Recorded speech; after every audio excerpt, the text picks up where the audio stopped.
Tom Kirchen here, ready to give you guys your 2013 OAL Fantasy Baseball Draft Recap. We'll start with the reigning OAL champ, Austin Cebola, who had the first pick in this year's draft. With his first 3 picks, he took Miguel Cabrera, Adrian Gonzalez, and Ben Zobrist. A solid offensive base, however, his pitching rotation might be a little weak this year as it's anchored by Chris Sale and Hiroki Kuroda, which is very uncharacteristic of Cebola's teams, but we'll see how it plays out. The second pick in this year's draft belonged to Kyler Dill. With his first 3 picks, he took Mike Trout, Buster Posey, and Felix Hernandez. The only worry here may be a sophomore slump for Mike Trout.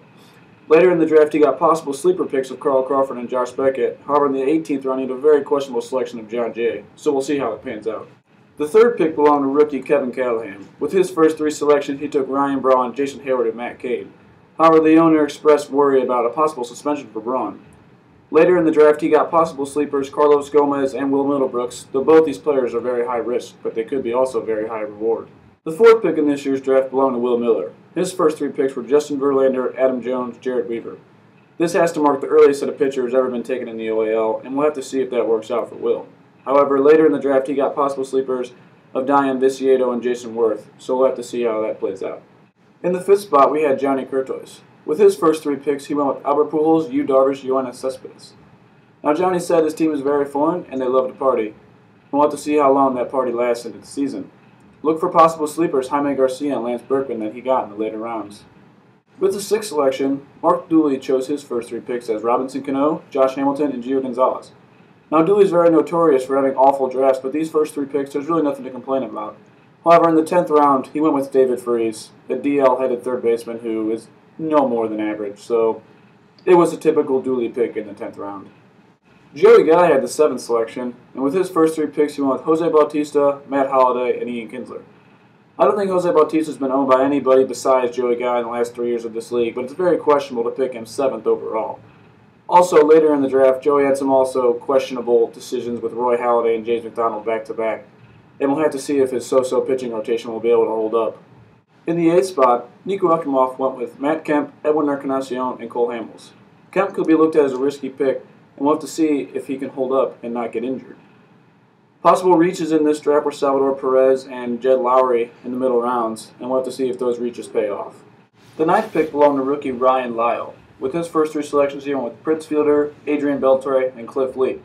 It's a pretty solid base, however there were a couple reaches in Chris Davis and William Rosario, and we'll have to see if those pay off. With the 10th selection, Joey Lux went with Giancarlo Stanton, Hanley Ramirez, and Dustin Pedroia. However, due to stress of the draft, he eventually left and went to auto selection, so I will not do him the justice of talking about the rest of his picks. In the 11th spot, Ryan Baskill went with Clayton Kershaw, David Wright, and Billy Butler. However, later in the draft, he mispronounced the name of Wade Miley, so I again will not do him the justice of talking about his later picks. In the 12th spot, rookie Blake Munson selected Andrew McCutchen, Steven Strasburg, and Aramis Ramirez.